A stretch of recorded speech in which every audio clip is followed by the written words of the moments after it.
เริ่มแรกเลยนะคะพี่ตาลจะจับช่อผมค่ะมา1ช่อนะคะหลังจากนั้นค่ะใช้2นิ้วของเรานะคะจิกลงไปที่ช่อผมที่เราแบ่งออกมาเราก็จะได้ผมช่อเล็กๆค่ะเป็น3ช่อวันนี้เราจะถักเปียนูนกันค่ะ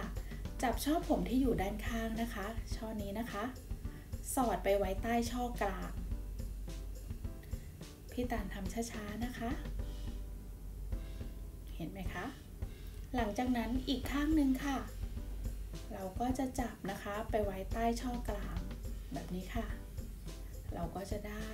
3ช่อทับกันแบบนี้แล้วนะคะหลังจากนั้นค่ะช่อริมสอดไว้ใต้ช่อกลางอีกแต่เพิ่มเติมขึ้นมาค่ะคือการที่เรานะคะจับผมด้านข้างเข้ามารวมด้วยวันนี้เป็นทรงผมไปโรงเรียนนะคะถักเปียนูนแน่นๆนะคะเปียของน้องๆหนูๆจะสวยงามมากๆเลยละค่ะจับผมด้านข้างสอดลงไปใต้ช่อกลางแบบนี้ค่ะจับผมด้านข้างเข้ามารวมด้วยค่ะทำแบบนี้นะคะไปเรื่อยๆค่ะจนเก็บผมหมดเลยนะคะใช้นิ้วโป้งช่วยยึดไว้ค่ะสอดลงไปใต้ช่อกลางค่ะจับผมด้านข้างเข้ามารวมด้วยวันนี้นะคะพี่ตาลนะคะสอนทำกันแบบช้าๆเลยค่ะอยากให้คุณแม่นะคะคุณพ่อนะคะฝึกไปพร้อมๆกันเลยค่ะยิ่งเราฝึกบ่อยๆเราจะชำนาญนะคะแล้วเราก็จะเก่งขึ้นหรือว่าคุณป้าคุณอานะคะพี่สาวจะถักให้น้องสาวหรือว่าเพื่อนค่ะจะฝึกถักนะคะให้เพื่อนๆนะคะแล้วก็สลับกันถักก็ได้ค่ะฝากกด Subscribe นะคะคนละ1ซับค่ะกดกระดิ่งนะคะกิ้งๆข้างๆนี้เลยนะคะ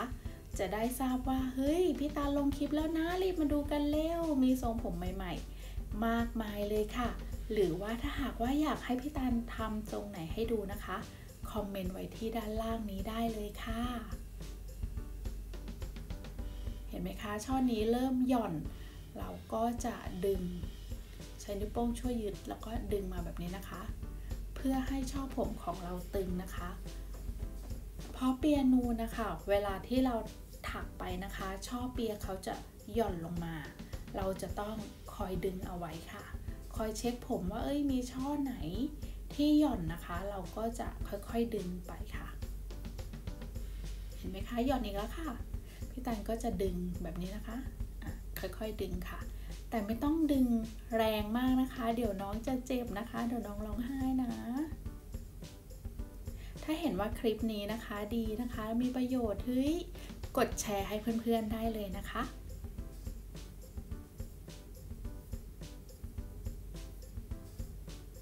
น้องๆนะคะสามารถพิมพ์นะคอมเมนต์เข้ามาคุยกับพี่ตาลนะคะ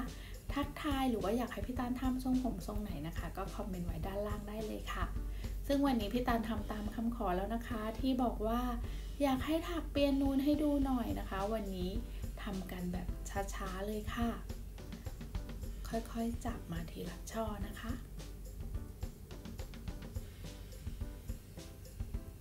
เมื่อเก็บผมหมดแล้วนะคะเราก็จะถักเปียค่ะต่อไปเรื่อยๆจนเกือบจะสุดปลายผมหลังจากนั้นนะคะเราก็จะใช้หนังยางมัดนะคะแล้วเราก็ติดโบนะคะที่โรงเรียนให้เราติดนะคะแบบถูกระเบียบนะหรือว่าโบน่ารักนะคะที่เรามีเราก็เอามาติดได้เลยค่ะเราจะค่อยๆถักไปแบบนี้เห็นไหมคะว่าพี่ตานะคะจะคอยดึงช่อผมตลอดเลยเพราะว่าถ้าเราไม่ดึงนะคะช่อผมของเราจะหย่อนค่ะ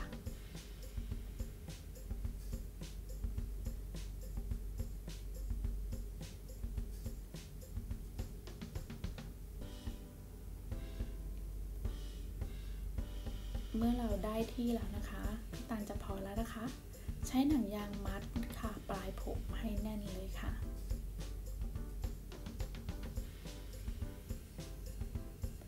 หลังจากนั้นก็เอาโบสวยๆค่ะมาติดนะคะวันนี้พี่ตาลจะติดโบยูนิคอร์นสีชมพูค่ะน่ารักนะคะกับทรงผมเปียนูนของเราค่ะเสร็จเรียบร้อยแล้วค่ะทรงผมเปียนูนน่ารักมากๆเลยค่ะไปโรงเรียนนะคะหรือว่าไปทำกิจกรรมต่างๆก็ดูเรียบร้อยแล้วก็น่ารักมากๆเลยค่ะค ลิปนี้พี่ตาลไปก่อนนะคะทุกคน สวัสดีค่ะ